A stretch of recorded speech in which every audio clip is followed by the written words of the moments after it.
Romanos versículo 28, vamos a iniciar con este versículo y vamos hasta el versículo 36. Dice así, más que vencedores.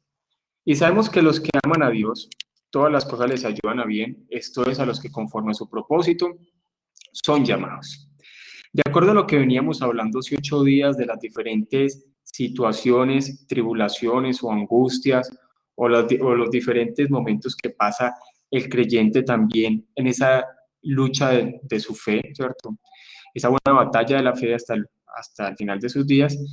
Todo lo que el creyente le pasa, sea bueno, sea malo, todo obra para bien. Eso es lo que Pablo está aquí enfatizando con respecto a esto, y es que los que aman a Dios, todas las cosas, o sea, todo lo que vivamos en este planeta Tierra, Dios lo encamina con el propósito que sea para nuestra edificación y que sea para nuestro crecimiento.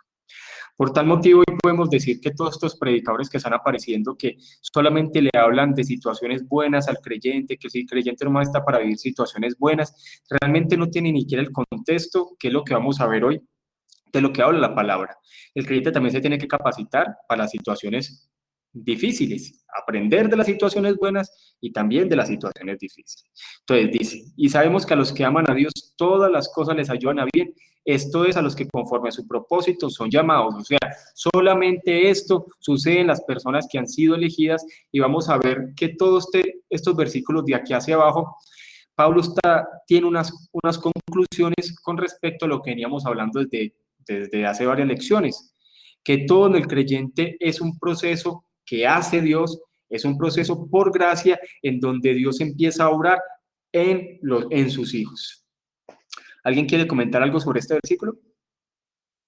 Por eso se llama por eso es que la Reina Valera le coloca a esta porción más que vencedores, dando a entender que nosotros somos mucho más que un vencedor. O sea, en el original está la palabra mucho más, o sea, somos más que vencedores, o sea, vamos más allá que simplemente una persona que ha ganado, o sea, lo que obtenemos nosotros por la misericordia de Dios es mucho más de lo que nosotros nos imaginamos. ¿Quién quiere comentar este versículo? Para que empecemos a profundizar sobre él. Yo comento algo. Listo, Florencia. Estaba leyendo, ¿no? Por ejemplo, ahí cuando dice, sabemos que a los que aman a Dios, ahí se refiere, claro, el amor que nosotros tenemos por Dios también es, digamos, provocado por Dios mismo. O sea, que Pablo entiende que ese amor, digamos, como que depende de todo el afecto que Dios nos da a nosotros. O sea, es algo que depende de Dios mismo. Sí, de hecho, Y, ¿eh? Sí, sí. y claro, y que digamos eso, cuando dice todas las cosas ayudan a bien al creyente, se refiere a que todas las cosas contribuyen a la salvación del creyente. Eso siguiendo el comentario de Calvino que lo enviaron hace unos días al grupo. Y también un versículo que también concuerda con esto es primera de Juan 4:10, cuando dice, en esto consiste el amor, no en que nosotros hayamos amado a Dios, sino en que Él nos amó a nosotros y envió a su Hijo en propiciación por nuestros pecados. Que bueno, que si bien lo que quiere decir es que bueno, que los creyentes son guiados por Dios al ser elegidos como la herencia misma de Dios, digamos que todo esto se refiere a Dios mismo, no que nosotros tengamos alguna capacidad de amar a Dios, más bien se refiere al amor que Dios tiene por nosotros. Muy bien, sí, de hecho, primero de Juan lo dice, que nosotros amamos a Dios porque Él nos amó primero. ¿Alguien más tiene algo para decir mientras yo aquí agrego una persona? Carlos, buenas noches. Hola, Gustavo, ¿cómo vamos? Muy bien, ¿y usted cómo va? Muy bien, gracias a Dios. Bien, Carlos, sí, tres pequeños comentarios alrededor de este versículo. De acuerdo pues, con lo que decía Florencia ahora. Lo primero es que veo que el amor a Dios es una de las señales manifiestas de los que son llamados por Dios. Es decir, dado que la palabra amor es más un verbo que un sentimiento dentro de las Escrituras y dentro de nuestra relación con Dios, ¿cierto? Y que el amor está relacionado con el obedecer sus mandamientos. Entonces, ese amor es la señal de que yo he sido llamado, lo primero.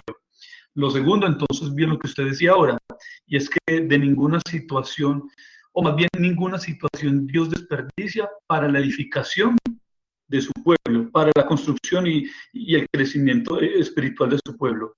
Y lo tercero, una cosa muy importante, y es que dice que todo este tipo de procesos tienen, valga la redundancia, tienen el propósito de cumplir su propósito, no nuestros propósitos, sino su propósito. Así es. Así es. Y es importante, por ejemplo, aquí podríamos hablar con respecto a la disciplina. Recordemos que la palabra es muy clara que dice, al quien Dios ama, disciplina.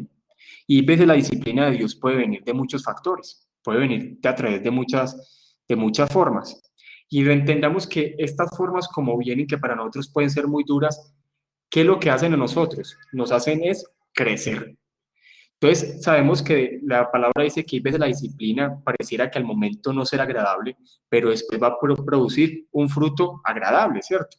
Entonces, todas las situaciones que el creyente pasa, sean buenas, sean malas, Dios las dirige con el fin de completar su propósito en los creyentes. Vamos avanzando aquí. Mire, por ejemplo, lo que decía Lutero con esto, dando a entender que esta porción que viene acá va a ir como creciendo, digámoslo así, donde Pablo va a sacar una conclusión, donde la conclusión es clara que toda la obra que Dios hace en el creyente es por gracia. Entonces Lutero dice esto, de estas palabras depende todo el pasaje que sigue, hasta el final del capítulo, pues este texto nos quiere mostrar que a los escogidos que son amados por Dios y a su vez aman a Dios, el Espíritu les hace redundar todo en su bien, aun aquello que en sí es malo. Además, el pasaje se aproxima al tema de la predestinación y de la elección eterna, o más exactamente, a partir de aquí comienza a tratarlo. Con todo, no es tan inextricable como generalmente, bueno, ya sigue con la siguiente parte, dando a entender lo siguiente. Miremos todo lo que estos versículos van a empezar a hablar de aquí hacia abajo, y es todo enfocado en la predestinación y en la elección. Todo lo que Dios eligió, todo obra para bien, de acuerdo a la voluntad de Dios. Todas nuestras circunstancias, todos nuestros problemas, todas nuestras tribulaciones, toda nuestra angustia, aún esto que está pasando, Dios lo utiliza con un propósito de que podamos, o sea, que Él pueda guiarnos para su gloria.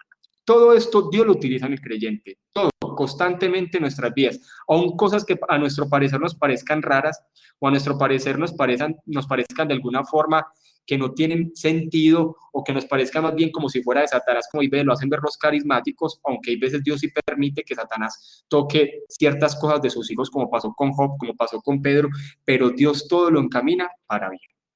Ahora miremos el versículo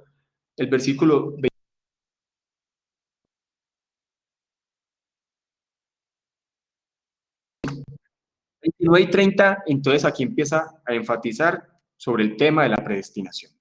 Porque los que antes conoció, mire que en el versículo anterior está hablando a los que llamó, ahora aquí dice a los que antes conoció, y es importante que nos enfoquemos en esta palabra conoció, y dice también a los que predestinó, porque los arminianos los ven de una forma completamente diferente. Ellos hablan de un preconocimiento completamente diferente a como se ha visto históricamente desde la Reforma. Los arminianos ven como que Dios miró en el futuro qué personas iban a elegir por Él. Y esas personas que Dios miró en el futuro, que iban a elegir por Él, son las que Dios decidió elegir. Así es como lo ven los arminianos, que ellos hablan de una especie de preconocimiento con respecto a lo que ellos pueden entender como predestinación. Pero aquí lo que nos deja claro es que no se está hablando en ciertas obras que el hombre pueda tener o que el hombre decidió por Dios, sino que es Dios quien elige por el hombre y Él lo llamó, Él lo predestinó y Él mismo lo encaminó para que pudieran elegir a su hijo, y todo es por la obra de Dios.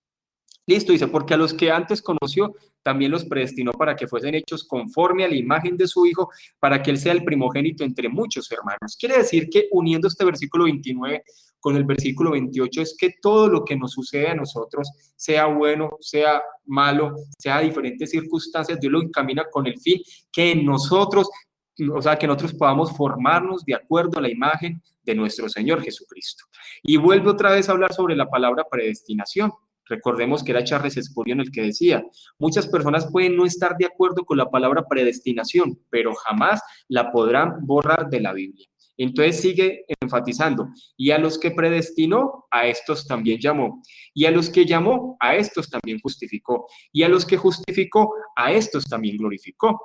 Este versículo 30, en la parte de teología sistemática, es como un versículo que se toma como base para realizar el ordo salutis. Aquí no está completo el orden de la salvación, pero sí muestra ciertos aspectos de lo que se fue desarrollando a lo largo de la historia como el orden de la salvación. Entonces muestra el primer punto. Primero, nosotros somos predestinados. ¿Qué quiere decir predestinados? Que Dios nos eligió antes de la fundación del mundo, que Dios nos tiene elegidos antes de que todo se creara con un propósito. Y entonces dice, y a los que predestinó, a estos también llamó. Acuérdense que cuando hablamos del llamamiento, estamos hablando de un llamamiento por medio de la palabra.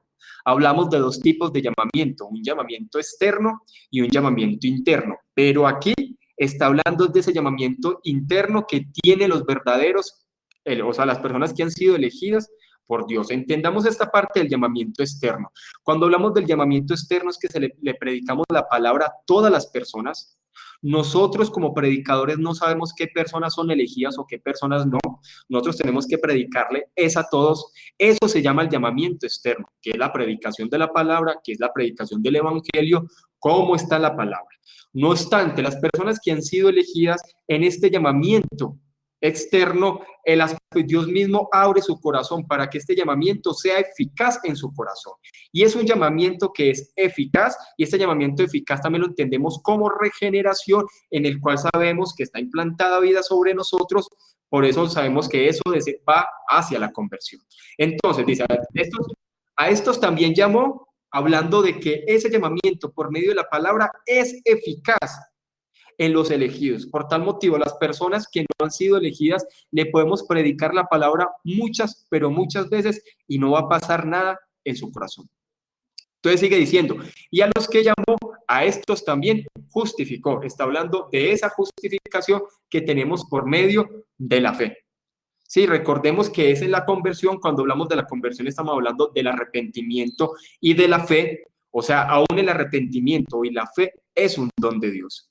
Nosotros no nos arrepentimos por nosotros mismos. El verdadero arrepentimiento, que es un cambio de rumbo, no un remordimiento, sino el verdadero arrepentimiento, en el cual se dice que uno pasa un momento, una pequeña crisis en su vida, donde uno mira su pasado y uno ve que su pasado está completamente contrario a lo que Dios muestra en su palabra. Entonces es muy claro el decir que eso trae un arrepentimiento. Por tal motivo es Dios que nos da también la fe para que nosotros podamos abrazar las verdades de la palabra, nosotros podamos creer en el plan de salvación, nosotros podamos confiar en Dios, y esa fe, la Biblia es muy clara, por medio de la fe somos justificados.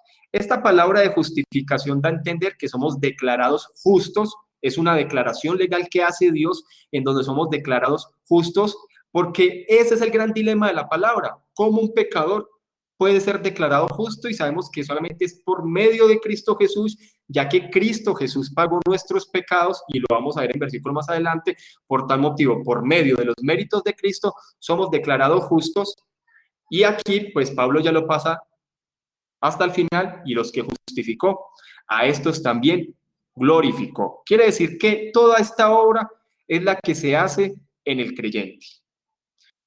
Aportes que quieran hacer sobre esto.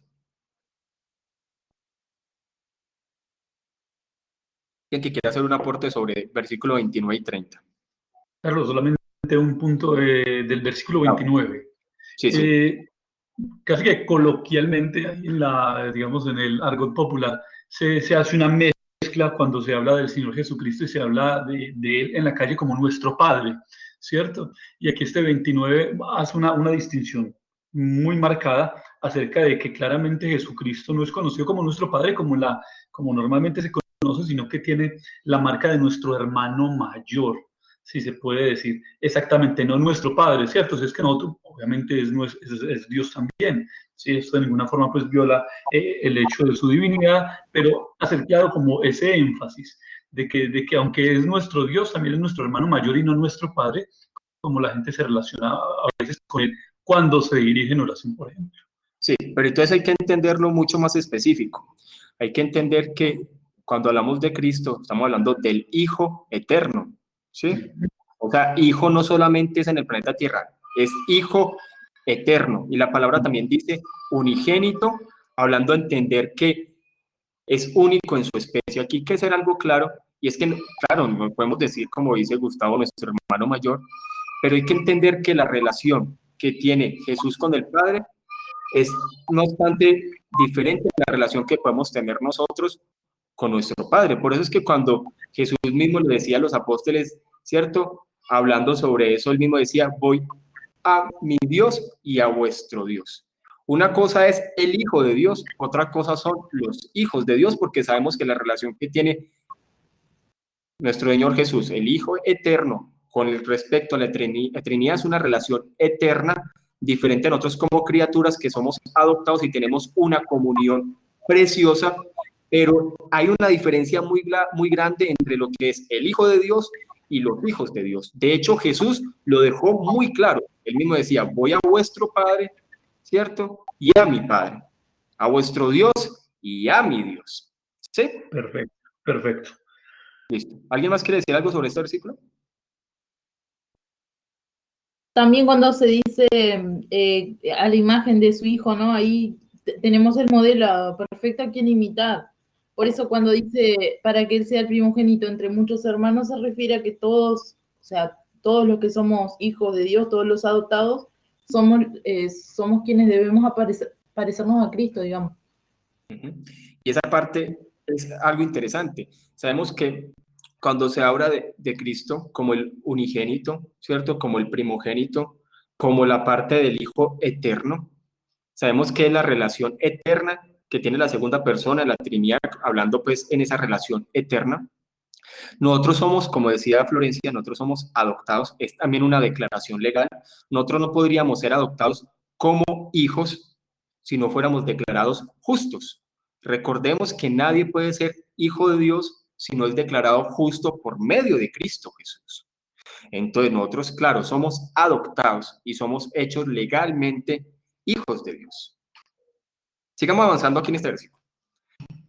Dice Calvino, aquí coloqué una porción bien grandecita, pero me gustó mucho este comentario de Calvino. Dice, este conocimiento procedente de Dios al que San Pablo se refiere no es una presciencia, como yo les decía, como lo ven los arminianos. Los arminianos ven como una especie de presciencia que se basa en mucho en lo que el hombre puede hacer. Dice presciencia vacía, como algunos por absurda ignorancia creen, sino que es la adopción por la cual Dios distingue a sus hijos de los réprobos. Según esta opinión, San Pedro dice en 1 Pedro 1:2 que los creyentes han sido elegidos en santificación de espíritu según el anterior conocimiento de Dios. Cuando habla de conoción, está hablando de esa relación también o de esa elección que Dios hizo con aquellos elegidos aún antes de la fundación del mundo. ¿Sí? No esa presciencia que tienen ahí los arminianos, porque ahí lo explican de esa forma. Entonces sigue hablando acá. Deduce mal quienes creen que Dios no ha elegido más que a aquellos dignos de su gracia, porque San Pedro no alaba a los creyentes como si cada uno por derecho propio hubiera sido elegido por sus méritos personales, sino que al acercarles el consejo eterno de Dios les despoja de toda dignidad. ¿Qué quiere decir eso? Porque por eso es la diferencia entre este punto arminiano y el punto calvinista, y es porque los arminianos dicen que ellos mismos son capaces de elegir por Dios. Y entonces yo creer que yo soy el que elijo por Dios me lleva a mí una especie de orgullo de creer que yo elegí a Dios por mis méritos.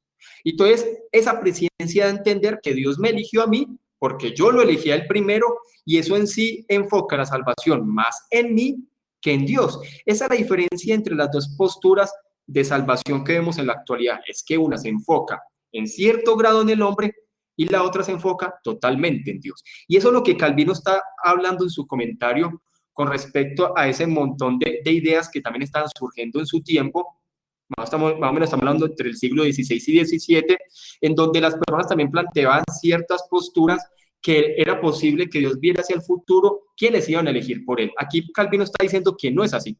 Cuando habla de conocimiento está hablando de una elección antes de cualquier mérito del hombre. Sigue diciendo esta parte que quería profundizar sobre eso.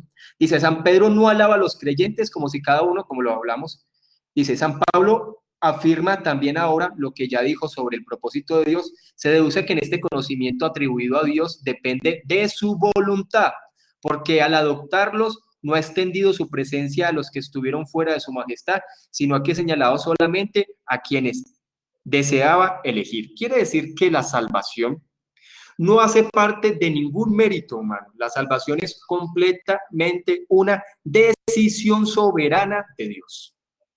Es una decisión soberana de Dios. Y aquí ya nos estamos encaminando para después hablar sobre Romanos 9. Estamos finalizando Romanos 8, que habla sobre la predestinación, pero recordemos que cuando hablamos en Romanos 9, vamos a hablar completamente sobre la elección de Dios. Y entonces aquí deja muy claro que nuestra salvación no son por nuestros propios méritos, ni es porque nosotros hicimos algo, sino porque es una decisión soberana de Dios, y es lo que Pablo va a seguir explicando aquí más abajo. Seguimos avanzando. Versículo 31 al 32. Después de todo eso que hemos visto en las lecciones anteriores, Pablo empieza a sacar unas conclusiones y entonces dice, ¿qué pues diremos a esto? Si Dios es por nosotros, ¿quién contra nosotros? El que no escatimó ni a su propio Hijo, sino que lo entregó por todos nosotros, ¿cómo no nos dará también con él todas las cosas? Mejor dicho, Pablo está diciendo, si sabemos que Dios nos eligió, que Él tiene un propósito para nosotros, que Él mismo nos predestinó, que Él mismo nos llamó, que Él mismo nos justificó, que Él mismo nos va a glorificar, ¿quién puede estar en contra de los elegidos? Esa es la conclusión que hace Pablo. Si Dios ya nos eligió y Él tiene un propósito ya determinado que lo va a cumplir, porque Él cumple lo que promete, ¿quién puede estar en contra de ese llamamiento santo de Dios? Y lo aclara muy de la forma siguiente: el que no escatimó ni a su propio Hijo. Este pedazo ha dado para muchos debates.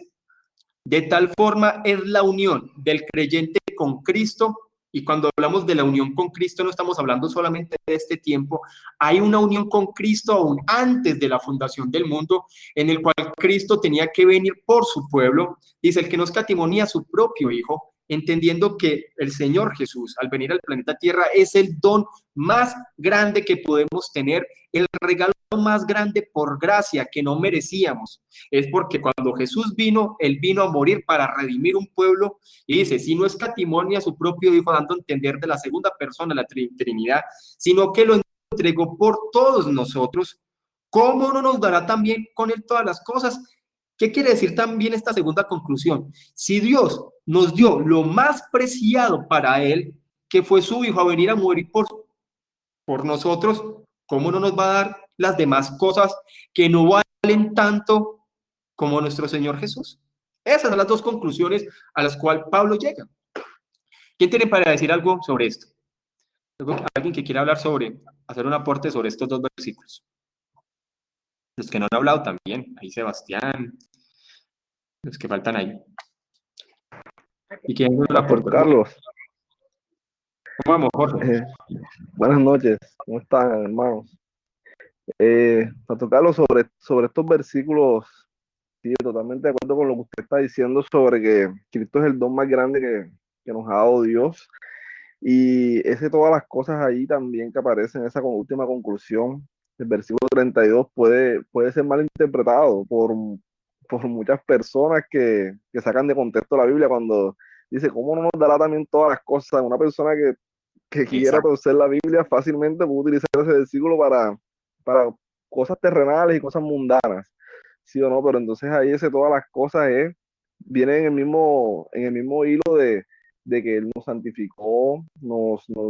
Nos glorificó, nos llamó, o sea, nos ha dado todas esas cosas y aún más nos dio a su Hijo, y todo eso para conformarnos a la imagen de Cristo. O sea, esas cosas tienen que ver con cosas espirituales. Obviamente, Dios también tiene cuidado de nosotros, todos lo sabemos, pero principalmente es el cuidado espiritual el que nos va llevando Dios hasta la gloria.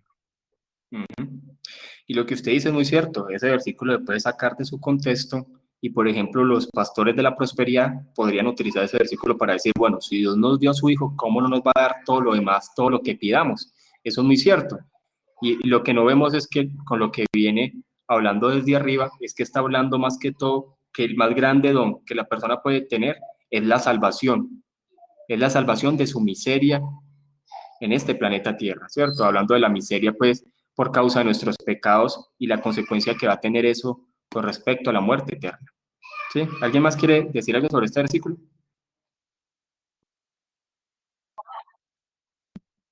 Hermano, Bastián. ¿cómo está? Más que todo, bueno, era una pregunta. Sí, sí.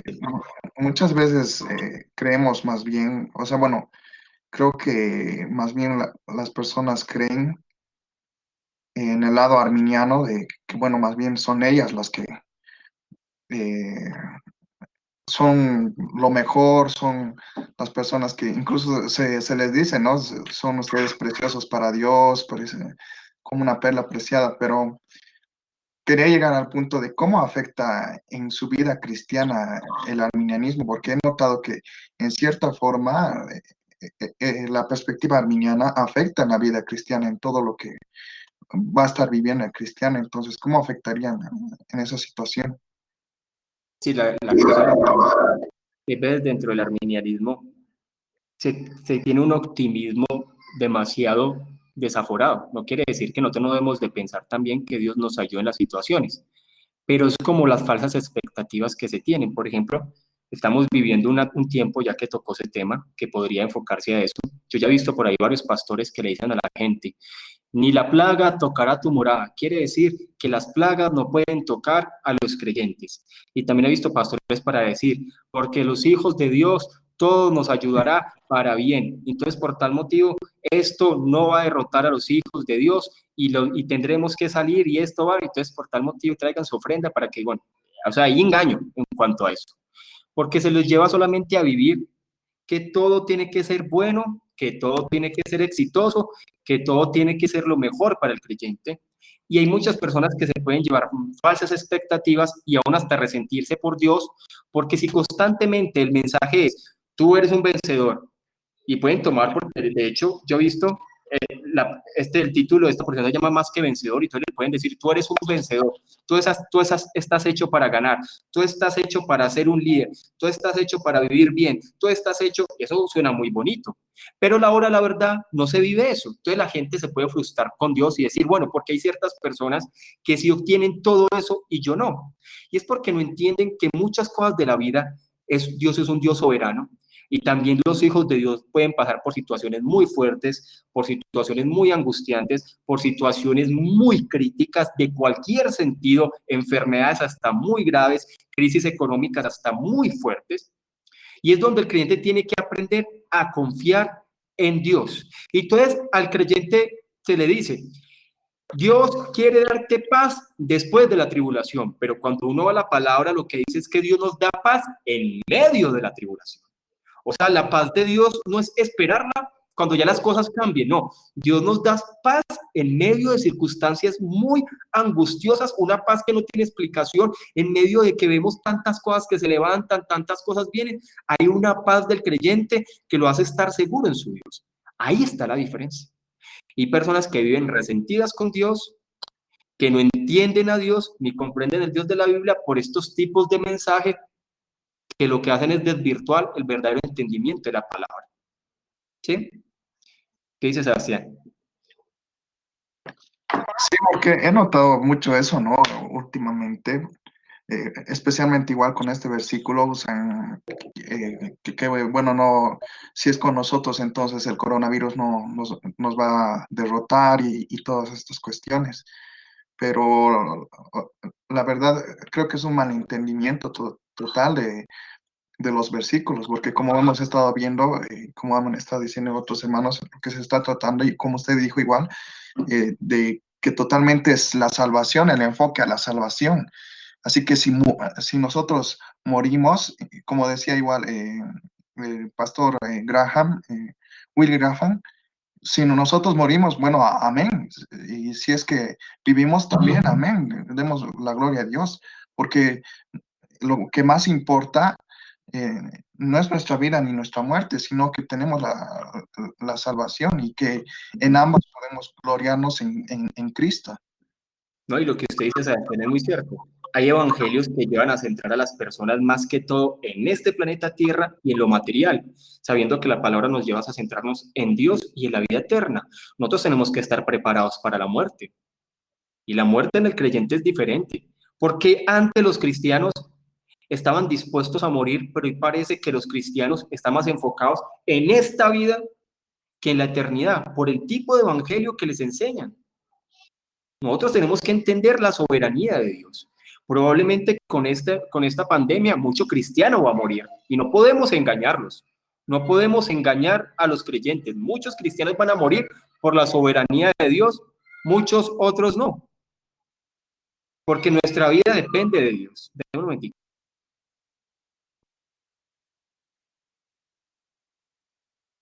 Entonces, eso hay que entenderlo. ¿Listo? ¿Alguien le gustaría compartir algo con respecto a estos versículos?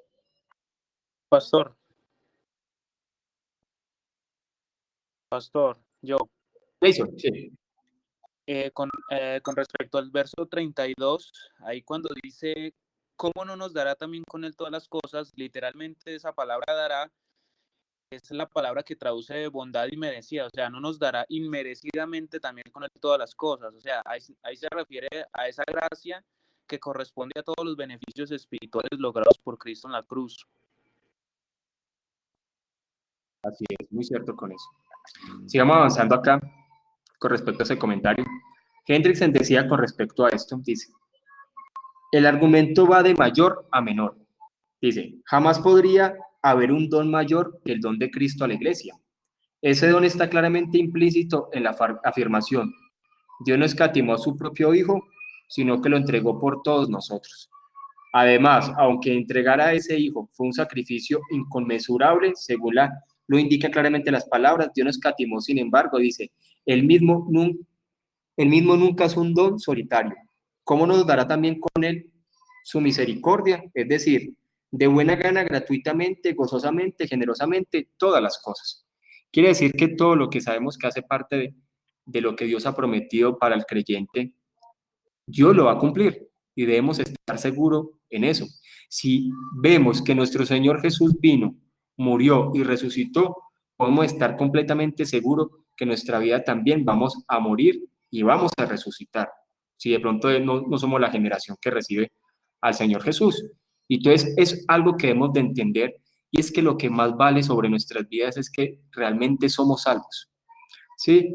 La Biblia garantiza es una salvación de nuestra miseria espiritual, no una salvación de las tribulaciones temporales. Eso debemos entenderlo. La Biblia lo que nos habla es la salvación de la muerte espiritual. No dice que nos va a salvar de ciertas tribulaciones angustiosas. Hay personas que pueden vivir en tribulaciones toda su vida, pero obtuvieron el regalo más preciado, que es la salvación. Por eso la fórmula que yo en alguna ocasión se los dije, todo sin Cristo es igual a nada. Nada más Cristo es igual a todo. Pareciera que hay evangelios que se centran más en estas cosas como librar a las personas de la pobreza, librar a las personas de una enfermedad, librar a las personas de una crisis emocional, y las personas llegan a la iglesia buscando lo temporal y no buscando lo eterno. Y el evangelio, que es lo que nos centra es en la salvación eterna. Lo demás es temporal y puede que muchas personas no tengan eso que de pronto están buscando, pueden que sí, pueden que no. Hay personas que de pronto vienen con una enfermedad y creen que de pronto venir a Dios pueden ser sanas, probablemente algunas sí, probablemente no, pero el don más regalo que hay que darlo a entender a las personas es que somos salvos, somos salvos. Y hay que centrar primero a las personas en eso. Ya lo demás sabemos que es por soberanía de Dios, igualmente que la salvación. ¿Listo? Sigamos avanzando en este versículo 33 y 34. Entonces, viene otra conclusión adicional. Si Dios es por nosotros, ¿quién va a estar contra nosotros? ¿Cierto? Si Dios nos dio a su propio Hijo, ¿cómo no nos dará también todas las cosas? Y el versículo 33 dice, ¿quién entonces podrá acusar a los elegidos? Si Dios mismo es el que justifica. Si Dios mismo es el que nos declara justos por medio de la fe en el plan de salvación en Cristo Jesús, ¿quién podrá acusar a los elegidos? ¿Quién podrá decirle algo a los elegidos? Nada, porque Dios es el que justifica. Y viene otra conclusión. Entonces, ¿quién es el que condenará? ¿Quién es el que condenará? ¿Hay condenación en un elegido? No, ya Cristo murió, ya Cristo pagó por los pecados de esos elegidos. Cristo es el que murió, más aún el que también resucitó, el que además está a la diestra de Dios, el que también intercede por nosotros. Mire qué interesante esta última parte del versículo 34. ¿Quién es el que condenará?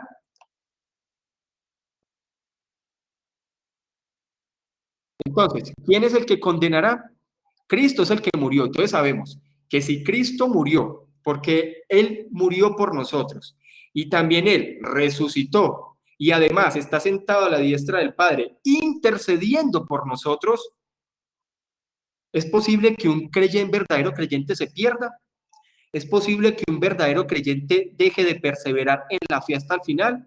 ¿Es posible que un verdadero creyente esté en una congregación y después se aparte y no vuelva?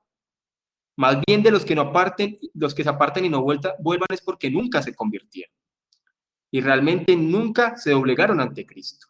Entonces, mire la importancia de estos dos versículos. ¿Quién podrá acusarnos? Nadie, porque ya hemos sido declarados justos.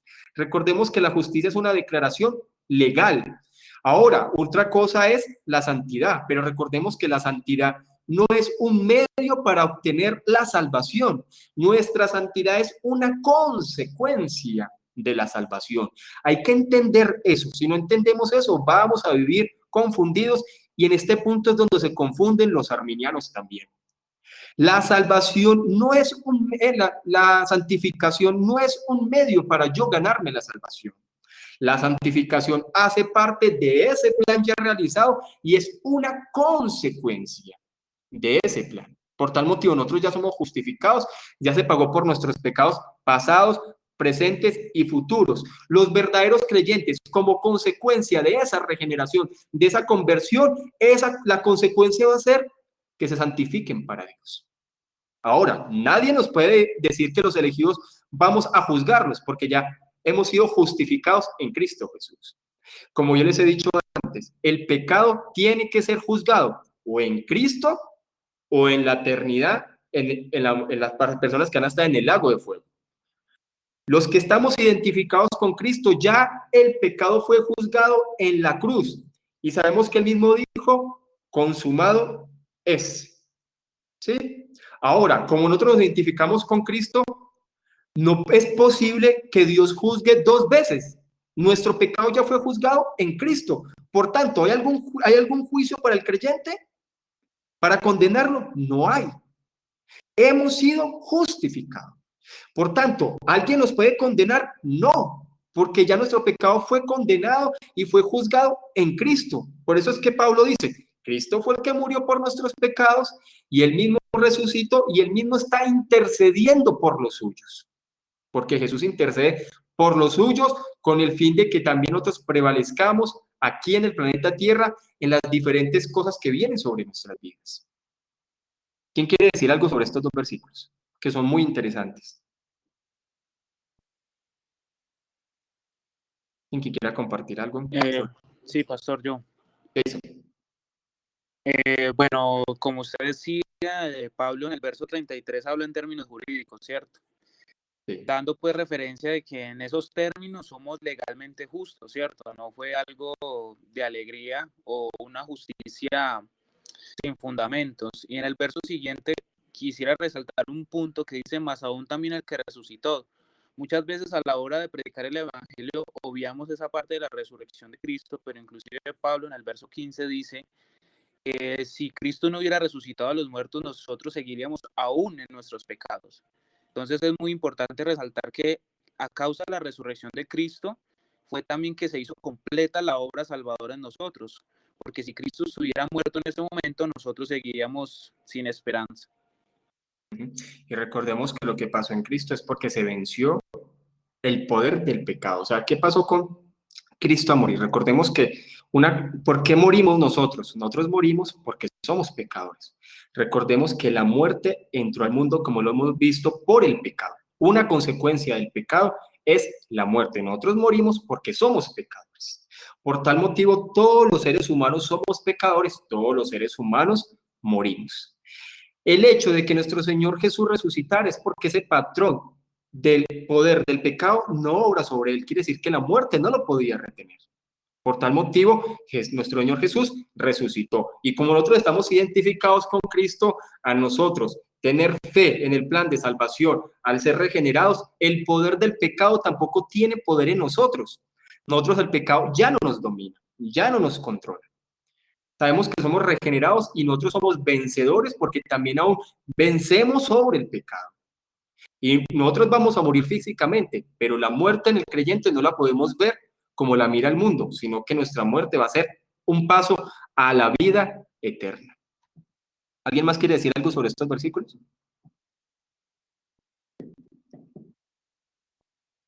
¿Un aporte adicional? Listo, entonces sigamos.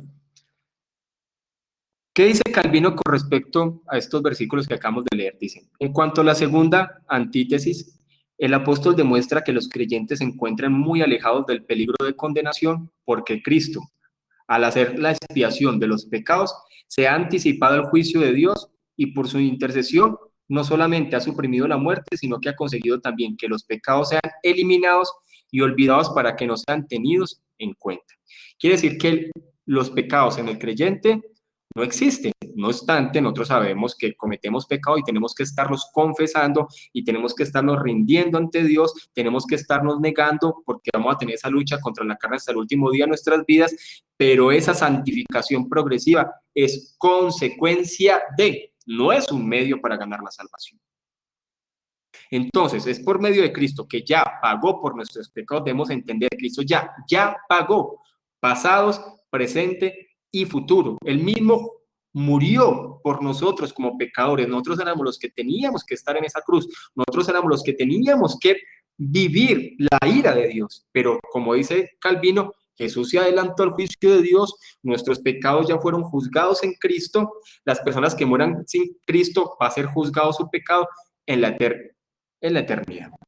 Dice, el resumen de todo esto es que no únicamente cuando comparezcamos ante el tribunal de Dios encontraremos el remedio para librarnos de todo temor, sino también que antes Dios ya nos ha librado de él para darnos una mayor confianza y seguridad.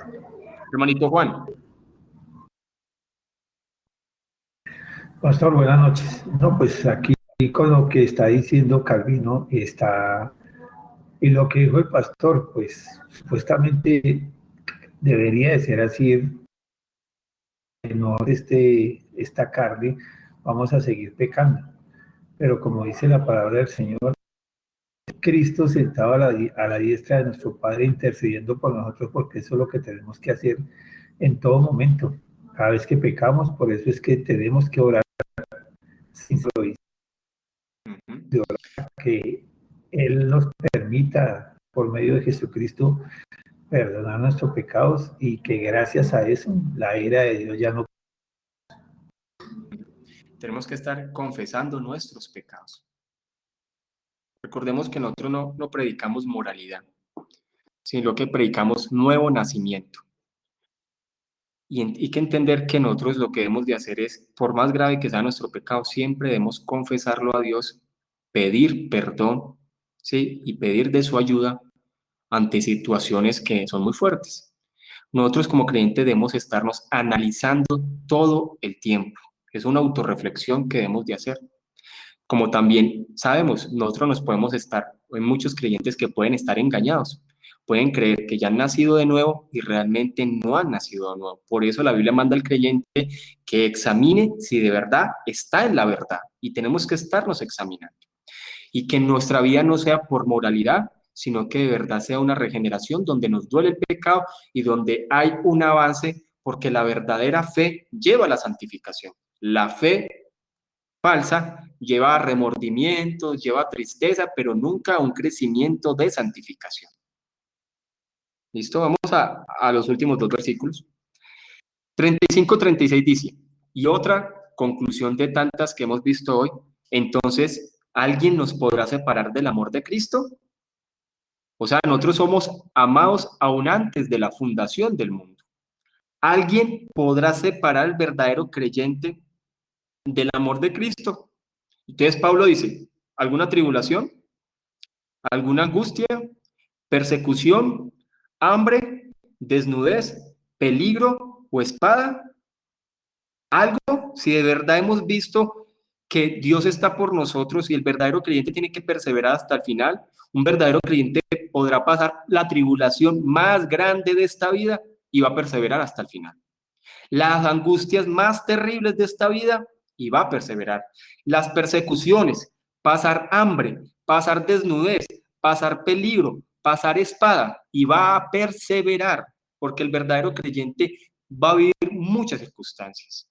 Lastimosamente, como decía ahorita Sebastián, hoy hay falsos creyentes dentro de las iglesias que se enfocan solamente en cosas buenas, buenas, buenas y cuando vienen las cosas duras empiezan a apartarse de Dios porque no son verdaderos creyentes, fueron falsos creyentes. Entonces, 36 dice, como está escrito, por causa de ti somos muertos todo el tiempo, somos contados como ovejas de matadero, hablando de entender la relación que tiene el creyente con los sufrimientos de Cristo. Recordemos que los sufrimientos hacen parte del cristianismo, cualquier tipo de sufrimiento. Si hay un pastor que se levanta a decir que el creyente no debe sufrir, yo le digo, ese pastor está predicando falsedades. El creyente va a sufrir de muchas circunstancias, de muchas formas, pero el verdadero creyente está identificado con los sufrimientos, porque es a través de diferentes tribulaciones y angustias que vamos a entrar al reino de Dios. No obstante, no quiere decir que todo el tiempo de nuestra vida va a ser así. Va a haber tiempos muy buenos, tiempos donde Dios nos va a permitir tener paz en muchas circunstancias, pero también va a haber tiempos angustiosos donde Dios también nos va a permitir tener paz. ¿Qué es lo que tiene que hacer el creyente? Tanto en tiempos buenos como en tiempos malos, estar confiado en Dios. Porque aún en los tiempos buenos uno también se tiene que cuidar y se tiene que estar analizando. Porque los tiempos buenos también pues, es como una tentación para muchas otras cosas. ¿Listo? ¿Quién tiene para decir sobre estos dos últimos versículos? Sebas. Se nota que hay, nuestra vida, especialmente cuando empezamos, hay mucho orgullo, ¿no?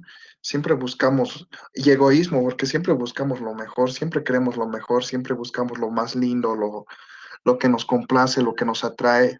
eh, a veces cuando se nos predica, bueno, Dios tiene un plan maravilloso para tu vida en el sentido terrenal.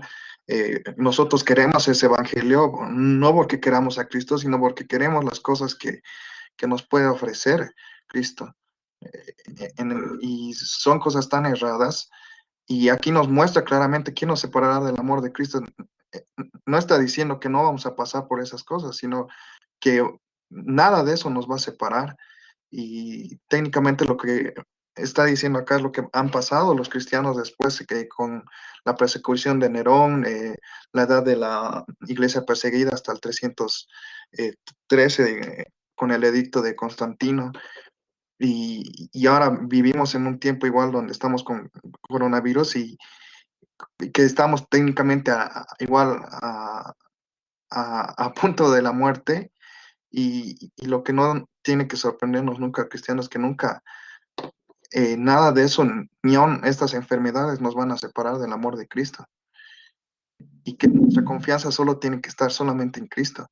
Ahora, lo más duro es que muchos cristianos culpan o culpan a las personas que dicen esto de que vamos a pasar estas cosas, de desesperanzar a las personas.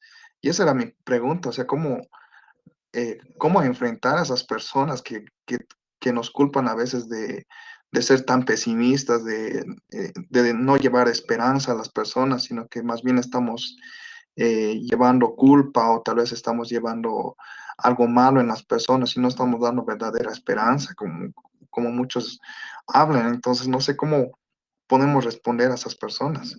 No, la cosa que debemos tener pendiente es que nosotros debemos es anhelar la vida eterna, ¿cierto? Anhelar lo que Dios ha prometido para nosotros. Hay que ser realistas, ¿cierto? Tampoco ser completamente pesimistas. No siempre se va a vivir mal, no siempre se va a vivir en angustias. De hecho, yo creo que venimos de un tiempo de bastante comodidad. Yo digo que esto que está pasando también es para mover a la iglesia. O sea, nosotros venimos como iglesia, hablando de la iglesia en diferentes lugares, de bastante comodidad. Yo digo que situaciones duras como iglesia en esta situación, más bien pocas. Hay diferentes momentos, hay que entender que en la vida hay diferentes momentos. La iglesia ha pasado por momentos de persecución, como usted dijo, por momentos de inestabilidad, por momentos de buena bonanza, y yo digo que nosotros estamos en un momento de una iglesia cómoda. Nosotros nos podemos reunir libremente, podemos hablar de nuestras creencias por Facebook libremente, podemos encontrar opositores, pero no estamos viviendo tiempos fuertes. Quiere decir que realmente estamos viviendo tiempos cómodos. Lo que sí debemos de hacer y lo que un pastor debe hacer es preparar a la iglesia también para vivir tiempos duros y de persecución, porque en este momento nosotros no estamos viviendo situaciones de persecución, muchos de nosotros no estamos viviendo tiempos de hambre o de desnudez o algún peligro que nos persigan a espada, como si han vivido cristianos a lo largo de la historia. Quiere decir que nosotros podemos decir, estamos viviendo un tiempo cómodo. La iglesia es un tiempo cómodo y la comodidad también hace que nos desenfoquemos de muchas cosas. Porque este cristianismo que estamos viviendo es un cristianismo muy cómodo, es un cristianismo de poco sacrificio, un cristianismo de poca entrega, un cristianismo relajado, un cristianismo de poca disciplina. Y entonces, decir pesimista no somos, porque es que estamos viviendo un tiempo cómodo. No obstante, la vida da muchas vueltas y cambia mucho. ¿Qué si las personas antes estamos en un tiempo bien? Pero hay que advertir, nosotros no podemos engañar a las personas, hay que advertir, la vida es muy variable y hay que aprender a decir como Pablo, yo he aprendido a tener, a no tener, he aprendido a vivir con abundancia, cuando no tengo, el creyente debe estar es enfocado en Dios, sin estar pendiente en Dios y estar completamente confiado en Él, teniendo presente que Dios es soberano y que esta vida es inestable. En este momento estamos viviendo bien, en este momento estamos con este tipo de coronavirus un poquitico como movido. Yo me imagino también que hay pastores que en este tiempo, muchos pastores hasta probablemente les va a tocar entregar sus locales, muchos pastores hasta probablemente les va a tocar hasta renunciar al ministerio, muchos pastores les tocará hacer muchas cosas porque esto está afectando, pero no ha llegado a un punto que digamos crítico, pero sí hay que entender eso, la vida es variable y la vida está sujeta a la soberanía de Dios y por la soberanía de Dios podemos pasar diferentes circunstancias. Recordemos que cuando la iglesia empezó a predicar en Jerusalén, en un tiempo que en el momento tenía una pequeña oposición, hasta que se desató una gran persecución y a los de la iglesia les tocó renunciar a todo e irse por diferentes lugares. Después llegó un momento pasivo, con lo que usted dice del edicto de Constantino, donde la iglesia se acomodó y cuando llegó la comodidad, llegaron las grandes herejías. Entonces hay que entender eso. La iglesia a lo largo de la historia ha pasado diferentes etapas. Esta generación que nosotros vivimos está sujeta a la soberanía de Dios. ¿Qué tiene Dios para esta generación de nosotros como iglesia? Igual, sea bueno, circunstancias buenas o circunstancias muy malas, el verdadero creyente debe estar sujetado en Dios y creer en Dios. ¿Sí? Pero digo que en este momento, a pesar de todo esto que está pasando, todavía la iglesia tiene libertad para muchas cosas. ¿Alguien iba a hablar también sobre esto? Pastor, sí. Sí. Sí, pues como aportando a esos últimos dos versículos que tocamos, dice que nada nos puede separar del amor de Cristo, ¿cierto? O sea que el amor de Cristo para nosotros debe ser todo, ¿cierto? El amor de Cristo, el amor de Dios en Cristo debe ser todo en la escasez, debe ser todo en la abundancia, en la enfermedad o en la salud. En cualquier circunstancia, como usted mismo lo decía, el amor de Cristo debe ser todo para nosotros, porque si nada nos puede separar de eso, es porque eso debe ser el amor de Cristo para nosotros, debe ser todo. ¿cierto? Sin importar cualquier circunstancia o lo que estemos pasando, el amor de Cristo debe ser el referente de nuestras vidas, de principio a fin. Y claro, debemos hay que entender que el Padre nos ama como ama al Hijo. Y nosotros debemos entender que el tesoro más preciado que nosotros tenemos es Cristo. Realmente el Evangelio es Cristo. No obstante, también debemos entender que nuestro Señor es un Señor también que nos ama, pero recordemos también, como hablan los Evangelios, también era un Señor que también demandaba obediencia. ¿Sí? Recordemos que Él dijo, si me ama, guarde mis mandamientos. El Señor no dijo, bueno, ustedes me aman, yo los amo, todo bien. No, si me aman, guarden mis mandamientos. ¿Sí? Entonces yo digo que el amor a Cristo también debe llevar a la obediencia, debe llevar también al estarnos examinando también e ir creciendo y como nuestro tesoro es más preciado, ¿cierto? Debemos caminar en pos de Él y entender que nosotros le amamos porque Él nos amó primero. Y si de verdad somos verdaderos creyentes, debemos entender de que todas estas cosas que vamos a pasar va a orar para bien en nosotros. Y nos va a hacer crecer, nos va a hacer madurar. Yo les digo, hay muchas circunstancias en la vida que Dios las permite en nosotros para que nos santifiquemos. Yo he visto, yo lo digo de forma personal, muchas circunstancias que han llegado en mi vida fuertes, que es a través de esas circunstancias que Dios me ha llevado a santificarme más. Otras circunstancias me han llevado a aprender a depender de Él. Otras circunstancias me han llevado a golpear mi orgullo de una forma tan fuerte que aprenda a ser humilde. Entonces, todo lo que Dios hace en el creyente lleva, o sea, obra para bien, porque Él nos ama, y como dice, el Padre a quien ama, disciplina. Y nosotros recordemos que la disciplina no lo debemos ver, la disciplina en la Biblia no la debemos ver como algo malo, sino como algo bueno. La disciplina en el creyente produce crecimiento, produce madurez. Que hay personas que ven la disciplina como algo malo, es allá ellos porque no han aprendido a valorar la disciplina dentro de la iglesia y la disciplina de Dios. Lo más grave que le puede pasar a una persona es quedarse sin la disciplina de Dios. Así ustedes no crean, la disciplina de Dios es una bendición. Porque las personas que están en este mundo, Dios no las disciplina. Dios solamente deja que siga la maldad de su corazón. Pero la disciplina en el creyente es una bendición. Y Dios nos ama y nos va a hacer pasar por muchas circunstancias porque Él tiene control sobre nuestras vidas. ¿Alguien más tiene para aportar sobre estos dos versículos? Yo vi el hermanito Juan ahí que había prendido el micrófono.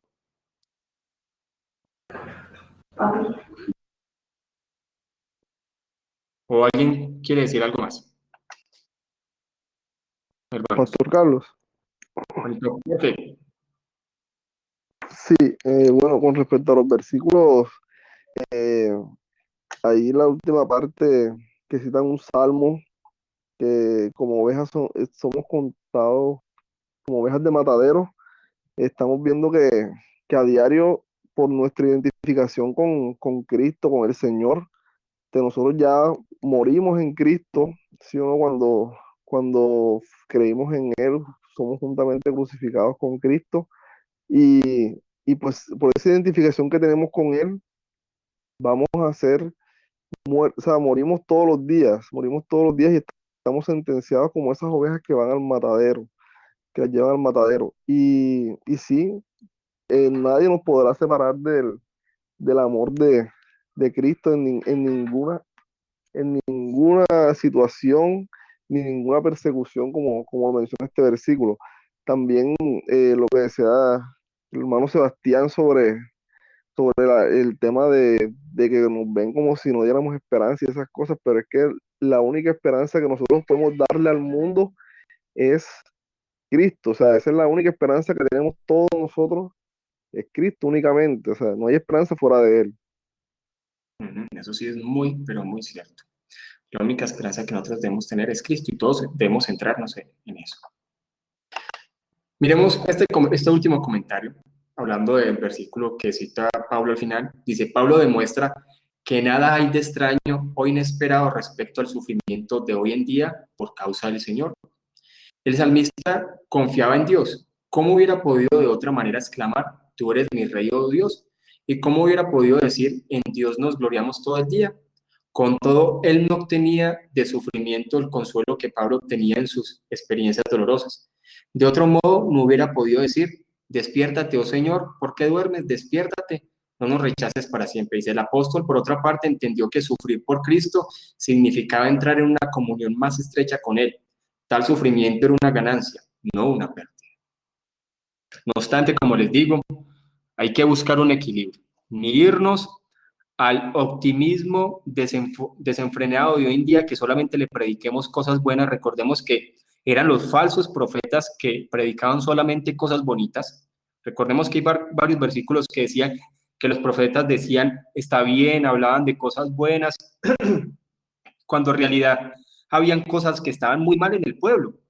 Los falsos profetas son los que siempre le hablan bonito al pueblo. Hay que entender eso. A lo largo de la historia, los falsos profetas eran los favoritos del pueblo. A cambio, los verdaderos profetas eran los odiados del pueblo, porque siempre predicaban cosas contrarias. Siempre profetizaban cosas que no gustaban. Pero es que sabemos que Jeremías él mismo dijo, estos profetas lo único que le predican son cosas buenas cuando en realidad está pasando cosas malas. No nos debemos ir a un optimismo grave. Y hoy la iglesia no está bien. La iglesia en este tiempo no es que esté bien. No podemos creer que la iglesia en este tiempo esté bien. Que hay personas que crean que porque hay mega iglesias y toda la iglesia está bien. No, la iglesia no está bien en este tiempo. Ahora, tampoco nos podemos ir a un súper hiper negativismo, ¿no?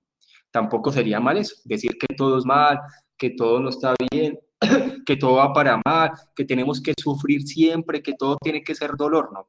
Hay un equilibrio en esto, y es que la vida es variable y todo depende de la soberanía de Dios.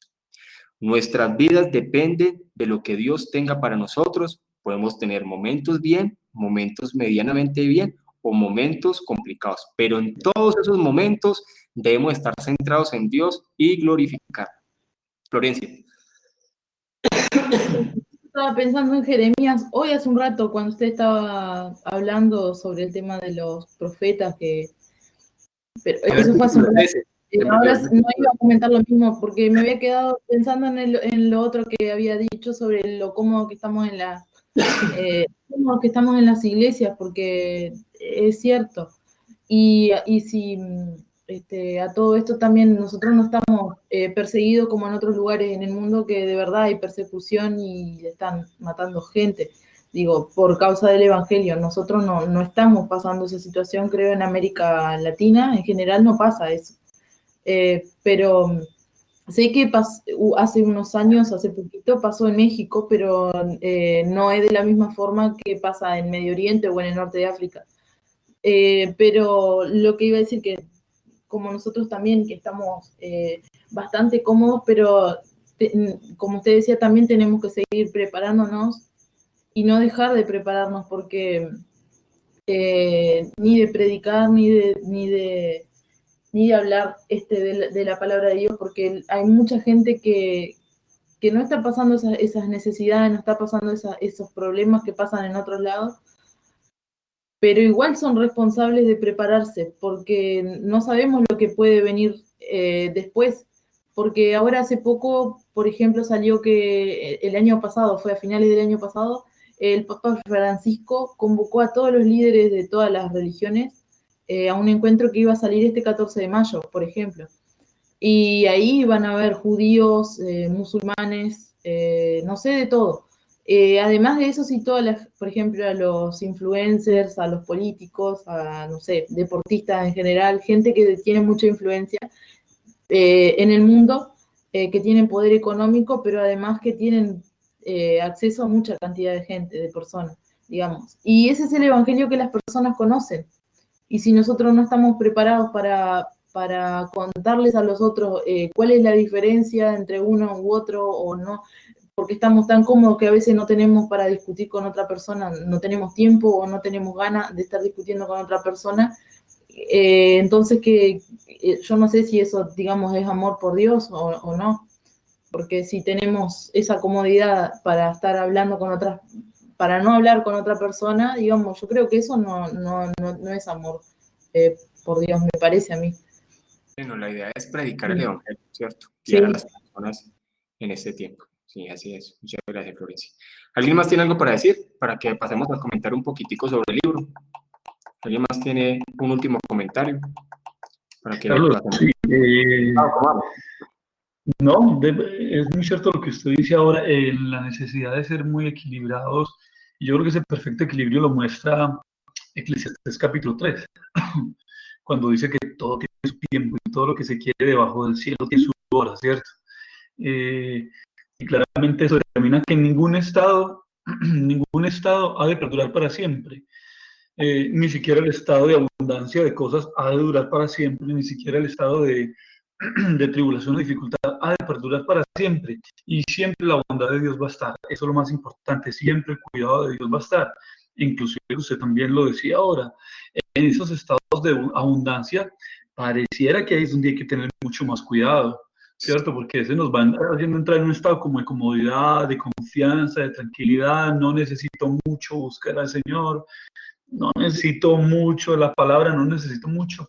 Y ese estado aún puede ser mucho más complejo que la tribulación, pero claramente por eso es que es tan necesario Cristo para nosotros, porque el Señor es el mismo ayer, hoy y siempre, su palabra no cambia, sus promesas no cambian, pero toda situación en este mundo es completamente igual, como lo dice usted. Sí, miremos, que analicemos. Hay que analizar, es bueno analizar la situación en la que estamos en este momento. El mundo va a ser otra cosa diferente después de este coronavirus, ¿cierto? Enfocando en ese tiempo. Recordemos que antes de este coronavirus habían naciones que estaban llegando a un nivel económico impresionante, hablando de Estados Unidos casi, donde el nivel de desempleo estaba en el 3%, y el presidente Trump todo animadito y todo feliz por esa economía fuerte, y de un momento a otro, mírelo todo como cambió. Y no sabemos cómo va a desencadenar esto. Se dice que viene una recesión económica muy fuerte sobre el mundo. Entonces, ¿esto qué nos muestra? Que Dios es soberano y Dios tiene todo bajo control. Y las personas están enfocadas en el dinero, en sus habilidades, y llegó un momento donde Dios cambió todo.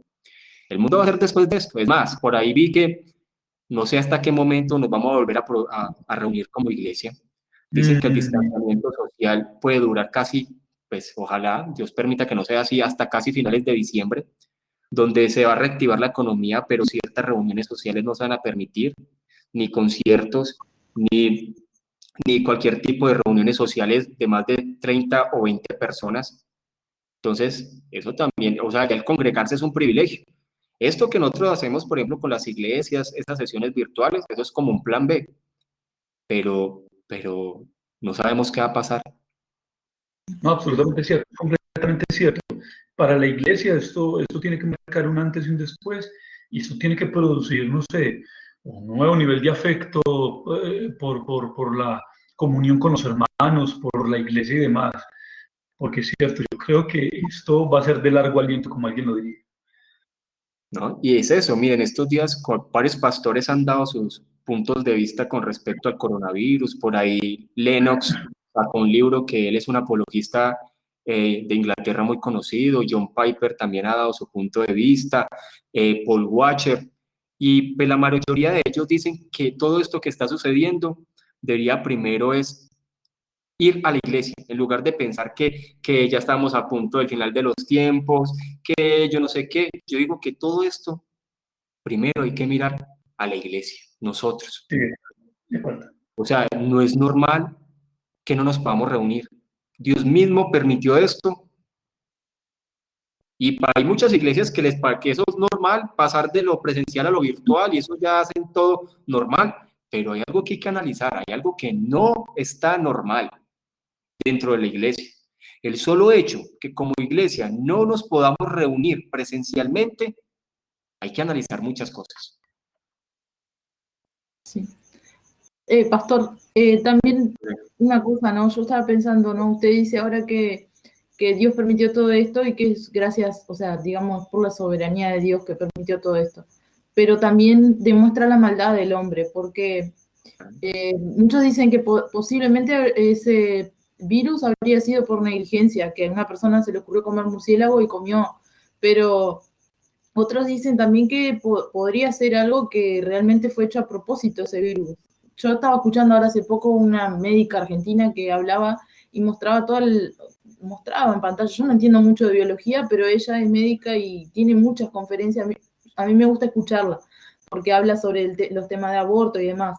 Y Chinda Brandolino creo que es ella, una lástima que es católica, pero tiene cantidad de temas que son actuales. Y estaba mirando hace poco que ella comentaba que el coronavirus había sido un virus que había sido modificado a propósito.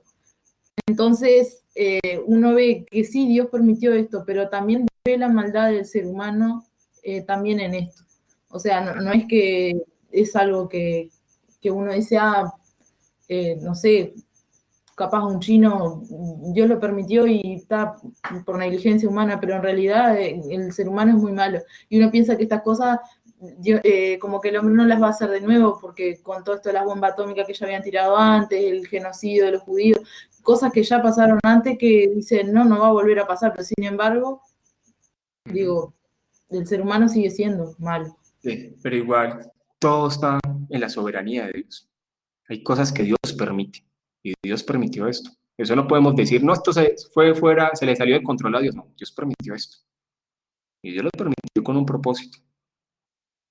A lo largo nos daremos cuenta de muchas cosas. ¿Listo? Vamos a hablar un poquitico, así sean 12 minuticos, sobre lo del libro. Hoy ya terminamos el capítulo 2 de este libro, se lo recomiendo. Se llama Contracultura. Es un buen libro. Se lo recomiendo para que lo puedan leer. Estamos hablando, terminando este libro, hablando también sobre ayudar a las personas que están necesitadas en muchas cosas.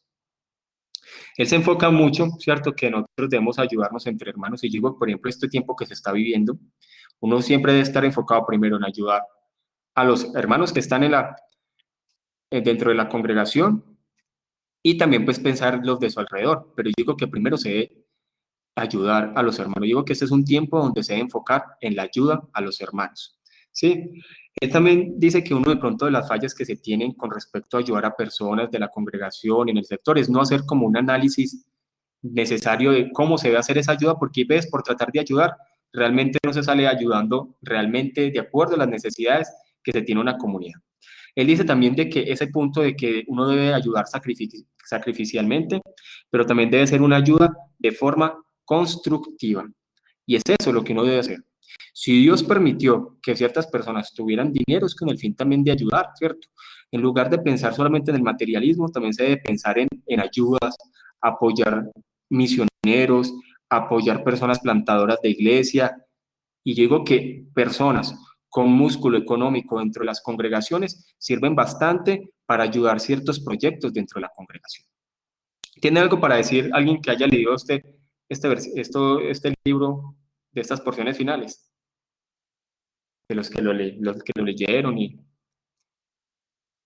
es eso, el aporte que tengan. Igual estuvimos hablando sobre el evangelio social, hablando de que realmente las actividades sociales pues son necesarias, pero no deben afectar la sana predicación y evangelización de lo que realmente es la iglesia, porque muchas personas vienen buscando una iglesia como si fuera una ONG, pero las iglesias no son una ONG. El enfoque principal de la iglesia es la oración, la predicación, el discipulado, y es necesario todas esas actividades sociales porque cuando hay personas con necesidades económicas en la iglesia, diferentes situaciones, la iglesia también tiene que estar pendiente de las personas que pasan estas dificultades. ¿Sí? ¿Alguien que quiera hablar con respecto de este capítulo, de los que lo leyeron y todo eso? Ninguno leyó el capítulo. Yo estoy leyendo, sí. Sí. Hablaba también de un tema que me llamó la atención, era del tema de los proyectos a largo plazo, puede ser, que Sí. como que digamos, un proyecto para ayudar a las personas, que la iglesia también debía ser responsable de crear ese tipo de planes, y que no era solamente dar una vez y olvidarse de la persona, sino que también implicaba el contacto con la persona e involucrarse con las otras personas, que no solamente es aquellos que están dentro del cuerpo de Cristo, que sí, o sea, primero nuestra familia, después, claro, el tema del cuerpo de Cristo, pero sino también con otras personas que también estén en necesidad, que sean de fuera. Claro que sí. Sí, y hay muchos proyectos, o sea, hay muchos proyectos necesarios, y por eso uno también tiene que analizar qué proyectos también apoyan. Es necesario que también, si Dios permite ciertos recursos, también apoyar ciertos proyectos donde de verdad se utilizan los recursos para el avance del evangelio. Con respecto, volviendo a la iglesia, la necesidad de que uno también tenga buena relación entre la congregación. Yo digo que todos los creyentes, si pertenecemos a una comunidad, debemos de tener una buena relación o por lo menos conocer los nombres de la mayoría de los hermanos. A mí me preocupa que hay personas que pertenecen a una iglesia y no conocen a nadie de la congregación y se saben los nombres. O sea, ¿dónde está la comunión entre los hermanos? Hay personas que llegan a una congregación, llegan tarde y salen temprano. Y yo digo que una de las cosas es tener relación, conocer los hermanos, y uno en ese conocimiento de los hermanos realmente sabe en qué se puede colaborar y de qué forma se puede ayudar, orando o ayudándole de alguna forma. Puede ser con oración, aún con unas palabras de aliento, con todo eso, pero la parte yo lo digo porque hay personas que pertenecen a congregaciones por hasta años y no conocen a las personas. O sea, vieron la congregación sabiendo que la parte de estarse integrando también hace parte de la comunión, de lo que es iglesia. O sea, hacer parte de la iglesia también es hablar y conocer a los hermanos, pero hay personas que pertenecen a la iglesia de una forma individualista. Y eso no hace parte de la iglesia. Y siempre es necesario nosotros estar pendiente de los hermanos, preguntarle, hermano, bueno, ¿usted cómo va? ¿Qué tiene? ¿Qué le hace falta? ¿Qué le puedo colaborar? ¿Está triste? Yo le doy una palabra, estoy hablando, le doy un consejo, todo eso, pero eso hace parte de la congregación, ¿cierto? Hablando sobre eso. Y todo hace parte de la soberanía de Dios, hablando de que también hay que mirar por qué las personas están en esta situación. David Platt habla sobre eso, de que hay personas que pueden estar en situaciones de bajos recursos por malas decisiones que toman en su vida, de pronto por un pecado, ¿cierto? Te entregó a la borrachera, bueno, muchas cosas, y eso también hay que entenderlo con el fin para saber cómo se debe ayudar a ciertas personas. ¿Sí? Entonces ahí también dice la necesidad de invertir en las cosas eternas, en plantación de iglesias y misioneros, pero no mirándolo como algunos pastores de la prosperidad, no, entendiendo de que nosotros damos porque Dios nos ha dado, nosotros no damos porque esperamos recibir de Dios. Hay que entender, mire que son dos posiciones completamente diferentes. Nosotros damos porque Dios nos ha dado, nosotros no debemos dar para que Dios nos dé, nosotros damos porque ya Dios nos dio y debemos con eso que Dios nos ha dado apoyar y financiar muchas cosas también y ayudar, obvio, y ayudar a las obras también de alguna forma, o cualquier obra misionera que sea de apoyo internacional, que también hay muchas muy buenas. ¿Alguien más que quiera dar sobre estos últimos versículos del libro? Este último versículo del libro, estas últimas páginas de ese capítulo 1. Sí, Carlos, yo quiero hacer dos apuntes. Usted dijo algo ahora que yo lo estaba, no sé, como recreando en mi mente, interiorizando, acerca de la relación o la comunión entre la gente de la iglesia.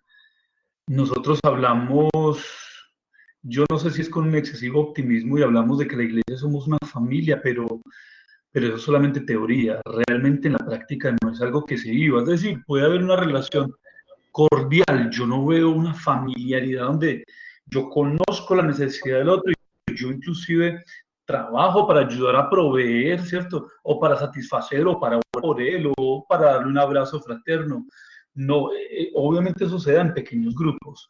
Y yo no sé si así yo creo que no, que así no está planteado el diseño de Dios para su iglesia. Yo veo fragmentos y a veces vivimos más como una especie de un club, ¿cierto? Donde tenemos pequeños grupos y creemos que eso es familia y no hemos tenido un concepto real de eso. Eso que usted dice es muy verdadero y sobre todo el típico hermano que exacto, llega más tarde, sale primero, no quiere tener relación con la iglesia y cree que es espiritual decir, solo voy a la palabra y eso es más que suficiente para mí. Eso por un punto o por un lado.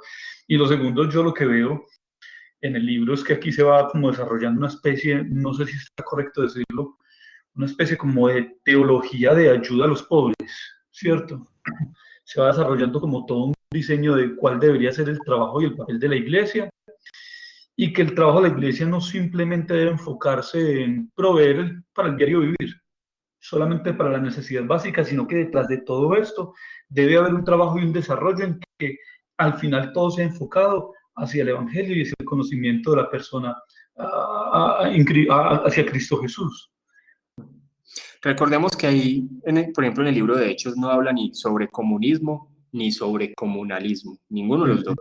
Lo que habla es que entre los hermanos veían las necesidades y se ayudaban entre ellos. Y era tanto el amor por servir a Dios que muchos vendían hasta sus propiedades para servir a los hermanos, ¿cierto? Pero no era ni comunismo ni comunalismo. Era mirar que entre la comunidad ellos podían servirles y podían ver, sabiendo que en ese tiempo había mucha pobreza. Hay que entender que realmente dentro de Israel había situaciones muy graves hasta el punto que Pablo más adelante consigue una ofrenda para ayudar a los pobres que estaban en Jerusalén. Eso lo vemos en Corintios y en el libro de Hechos también, donde de verdad él mismo recogía una ofrenda para ayudar a las personas que estaban pobres en Israel, de la iglesia que estaba en Israel, ¿cierto? Y lo que usted dice es cierto, no, es necesario estar pendiente, pero nunca dejarse desenfocar por un evangelio social. Así ¿Listo? es. Listo. ¿Quién más quiere dar un aporte? Ivonne quería decir algo, que ahorita vi que prendió el micrófono, Ivonne. Sí, buenas noches. Ivonne, ¿cómo va en su labor de doctora? ¿Cómo está? No asuste. Ivonne. Sí, ahorita tenía una, perdón. No, yo estoy bien, gracias a Dios, trabajando, pero bien, gracias a Dios. Bueno, quería hacer un comentario Sí. con respecto a este tema del dar. Sí. ¿Qué le puedo decir? Bueno, yo no soy una persona adinerada, pero el Señor siempre me ha permitido como tener una buena administración de mis finanzas. Y bueno, y eso pues me ha permitido en algunas ocasiones tener la posibilidad de ayudar a algunas personas, pero tanto mi hermana de sangre, que es cristiana también, como yo, de pronto, con los años hemos tenido que aprender a dar o limitarnos un poco, porque lo que este hermano dice en el libro es cierto. O sea, incluso hay creyentes, hay hermanos en Cristo que tienen problemas económicos y uno se preocupa y uno quiere ayudarlos, pero cuando ya tú entras a querer ayudarlos y los ayudas, te das cuenta de que ellos son la causa de sus problemas, ¿ya? O generalmente tienen una mala administración, o sea, nunca se organizan económicamente y entonces siempre tienen que estar dependiendo de alguien más que venga a echarles una mano, ¿ya? Cuando todos nosotros el Señor nos ha dado la sabiduría y la capacidad de organizar nuestras finanzas. Entonces, eso a veces uno quisiera ser más generoso, pero siempre ya cuando uno ve, porque es que uno siempre piensa que dice la palabra que ve a su hermano tener necesidad y no le da, pues que está pecando, que eso no está bien. Pero siempre uno encuentra como que esa limitante y uno tiene como que detenerse un poquito a pensar, bueno, esta persona, ¿por qué está así? ¿Qué está pasando? ¿Realmente debo ayudarla?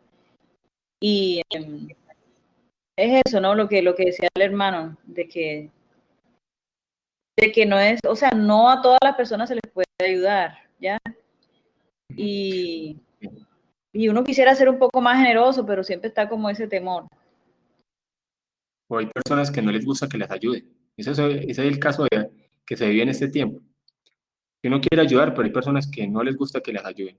Y yo creo que uno también debe ser humilde para dar y humilde también para recibir, ¿cierto? Y también puede darse ese caso. Lo que dice también, lo que está hablando ahí Ivonne con respecto a eso, ¿cierto? Hay personas también que hay que analizar muchos casos. Listo. Un comentario final para que oremos. ¿Alguien hay adicional que quiera hablar? De los que, para que terminemos sobre el tema que estamos hablando y oramos para finalizar. ¿Ninguno? Bueno, entonces oremos. Bueno, vamos a orar también por todo esto que sucede. Igual siempre últimamente, los jueves hemos estado orando por esta situación también que está pasando, para que sea la soberanía de Dios y la misericordia de Dios con respecto a todo esto. Pastor, qué pena una última, Sí. interrumpirlo, una última cosa. Hágale, Ahora que usted volvió a tocar el tema de la pandemia en medio de la que estamos,